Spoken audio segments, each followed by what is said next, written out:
Bom dia, boa tarde, boa noite. Vamos iniciar aqui, né, a parte preparatória para o concurso da Polícia Militar da Bahia. E para isso a gente tem que falar primeiro das regras do jogo, né? O que você precisa fazer para ter um bom desempenho e aumentar as possibilidades de êxito na prova. Então, a primeira coisa que a gente vai fazer, a gente vai dar uma olhada aqui no edital. Eu peguei o último edital da Bahia, foi de 2021. E a gente vai ver algumas características aqui no edital. Primeiro eu vou na folha número 14, só tirar minha câmera daqui. Pronto. Número 12, folha número 12, a gente vai dar uma olhadinha nas características da prova, né?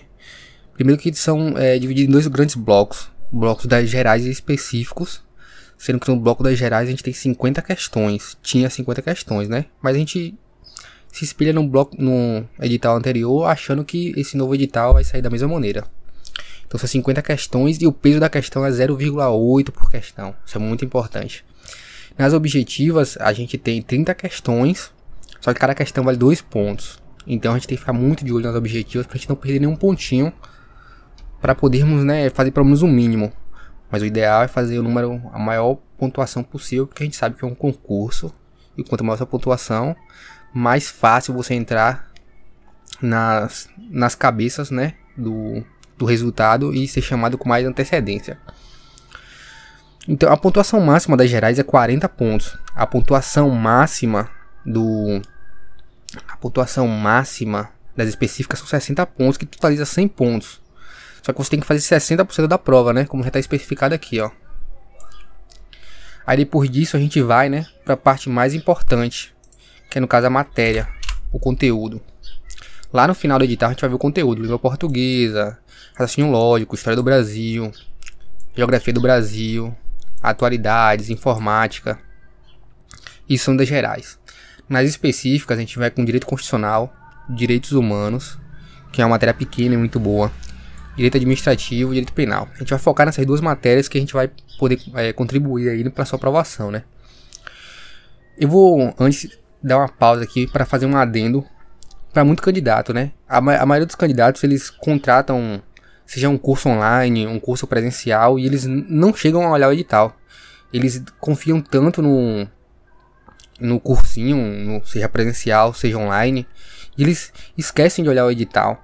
E esquecem de olhar também como foram as provas anteriores, as instruções de candidatos que fizeram a prova, porque assim, se você vê, teve algumas provas mesmo, não só de Polícia Militar, mas de outros concursos, que cai alguma coisa no edital e cai um pouco a mais na prova real. E aí o candidato, ele vai atrás de um recurso, vai atrás de uma busca jurisdicional, vai na justiça e não consegue, porque o juiz, mesmo sabendo que está uma ilegalidade, ele fala que está atrelado, né, ao edital, as normas estão atreladas ao edital, e não está. Então é bom saber como é que as provas estão sendo aplicadas de concurso hoje em dia.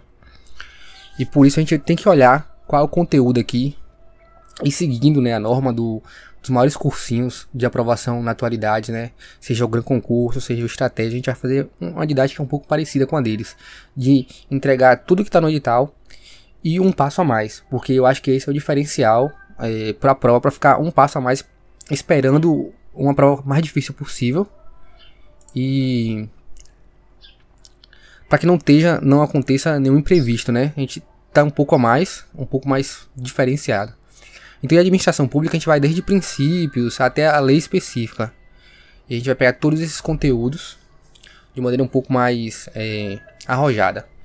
Direito penal, a mesma coisa. Então, a gente vai aplicação de lei penal no tempo. E aí depois já vem elementos. Veja que não tem lei penal no espaço, mas a gente vai passar rapidamente em lei penal no espaço, porque eu acho muito importante, mesmo não tendo no edital. Porque provavelmente a gente pode esbarrar em alguma questão que pegue mais de um elemento para a prova, pegue mais de um conteúdo. Vamos dizer que uma questão ela fale sobre lei penal no tempo e no espaço, cumulativamente. E aí, tem lei penal no tempo? Tem, mas também tem lei penal no espaço, cumulativamente. Então, assim, pode ter uma questão ou outra mais cascuda, a gente tem que estar preparado para isso, né? Falando isso, agora eu tenho que te dar os dados específicos da maneira de passar na prova. Dados específicos. E para isso, eu montei uma planilhazinha baseada nos conteúdos que eu vou no Volts Concurso, que ele traz muitos números específicos de o que fazer, o que o candidato tem que fazer para passar na prova. E aí ele fez essa pesquisa com a PM Alagoas, e eu trouxe aqui alguns dados que eu achei mais importantes pra gente poder destrinchar esses números para você ver o que você tem que fazer para passar na prova, né? E como é que a prova se formula. Primeiro que a gente tem 85% dos homens, é homem na prova, e 15% é mulher. Então isso é um dado que varia bastante, varia pouco na verdade, mas que está sempre nesses números. Mulher geralmente está entre 12% e 15% do concurso, e homem está entre 85%. Então saiba, se você estiver fazendo aí um cursinho presencial online, provavelmente o número de candidatos, que são seus colegas, seus pares aí, está ao redor de 85% homem e 15% mulher. Aqui a gente está na planilhazinha, e aí tem todos esses dados. A formação acadêmica, e principalmente para concurso de PM, né, Polícia Militar. A gente sempre acha que nesse tipo de concurso vai ter um número menor de pessoas com nível superior, mas isso é errado. Veja, se você estiver fazendo um cursinho, ainda mais se ele for presencial, provavelmente na sua sala tem mais pessoas com nível superior do que sem nível superior. Então, em média, pelo menos no concurso da PM Alagoas, 55% dos aprovados tinham nível superior. Podia não ser na área de direito, podia ser em outro tipo de área, seja, sei lá, educação física, fisioterapia, seja alguma área de exatas, como engenharia. Mas a maioria dos candidatos é de ensino superior. E por isso, quem não tem ensino superior, eles têm que ter um nível de estudo assim um pouco mais arrojado, porque você vai estar competindo com um tipo de pessoa que está ali constantemente, já tem um percurso, um caminho percorrido de estudo. Então a pessoa está mais prática nesse tipo de coisa, enquanto você que está parado tem que ter um nível de estudo um pouco mais forte para você começar a caminhar e entender essa caminhada até a aprovação. Tempo de estudo é outra coisa muito importante. Quanto tempo de estudo foi feito para passar na prova? Menos de 3 meses, só 4,2%. Então, veja, quem estuda menos de 3 meses ou aquela pessoa que estuda depois do edital provavelmente não passa. Entre 3 e 6 meses foram 13,7%, ou seja, quem tem um curto período de estudos provavelmente não passa. Entre 6 meses e 1 ano foram 22,8%. Aí você vê que já aumenta, né? Aquela pessoa que teve tempo suficiente para bater o edital, para revisar, para fazer simulados. Então provavelmente essa pessoa está passando. Entre 1 e 2 anos, 24%, 24,3%. Então você veja aí que quanto mais tempo de estudo, maior provavelmente a taxa de aprovação. Entre 2 e 3 anos, 18%, e os demais que ficaram ou acima ou abaixo desse período, 27%. Mas você vê que a maior taxa está aqui, ó, nesses três. Entre a galera que estuda entre 6 meses e 2 e 3 anos, ou seja, a galera que está constantemente estudando. Se conciliava outra atividade ou não, porque tem uma galera que tem um mito, né? O mito de pensar assim: ah, a pessoa não trabalha, ela só estuda e por isso ela passa. Então a gente vamos ver em números se isso é verdade ou não. Quem só estudava era 27,7%. Tinha uma galera, uma ampla parte, só estudava realmente. Mas quem estudava e trabalhava era 34%. Ou seja, é possível, não é impossível. E a maior fatia, desse grupo aqui, de quem foi aprovado, era de quem estudava e trabalhava. Ou seja, você tem que tirar um pouquinho do seu tempo aqui e ali, e constantemente estudando, mas é possível passar sim. Quem se dedicava à faculdade, ensino superior e ainda estudava para concurso era 16,5%. Quem se dedicava à faculdade, ensino médio e trabalhava e ainda assim estudou para concurso era 21%. Ou seja, dá sim para conciliar o trabalho, dá sim para conciliar o concurso e outra atividade. É possível, não é fácil, mas é possível, né? Quem fazia resumo, 76,2%, ou seja, a maior parte da galera faz resumos. Isso é algo muito importante, né?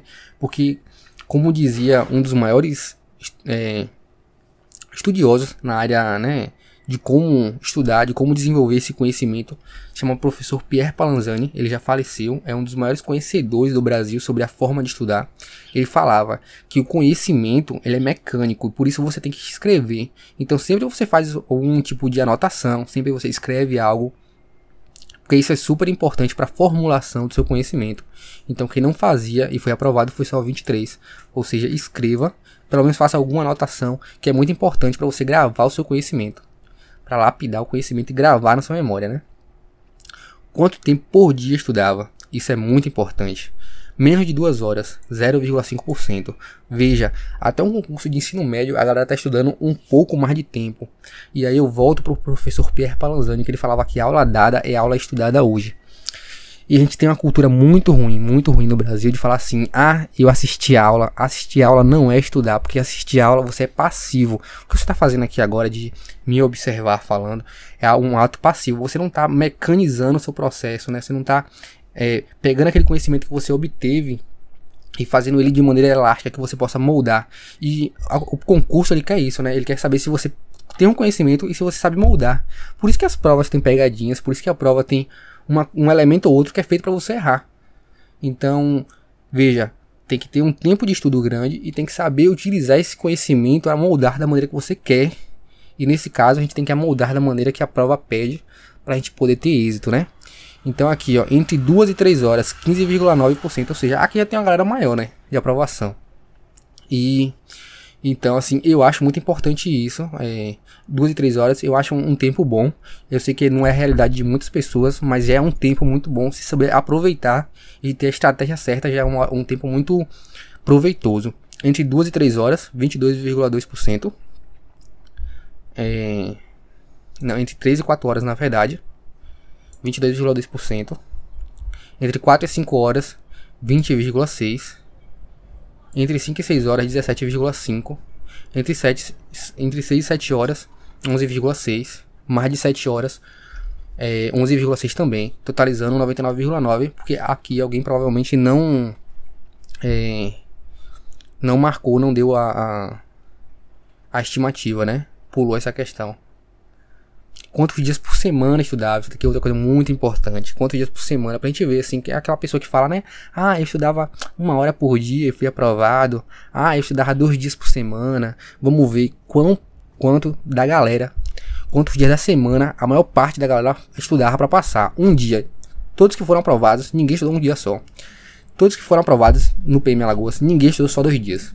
Todos que foram aprovados, ninguém estudou 3 dias. Veja. Tem esse mito que fala assim, sempre tem aquele videozinho, né? Eu estudei apenas 1 dia por semana, eu não estudava direito, eu nem estudava. Isso é mito, entendeu? Pode ter uma pessoa, outra pode, mas nesse concurso aqui, por essa tiragem, ninguém fez isso. Pra você ver, né? Que esse negócio de aprovação fácil e rápido não acontece. 4 dias na semana, 1,1%.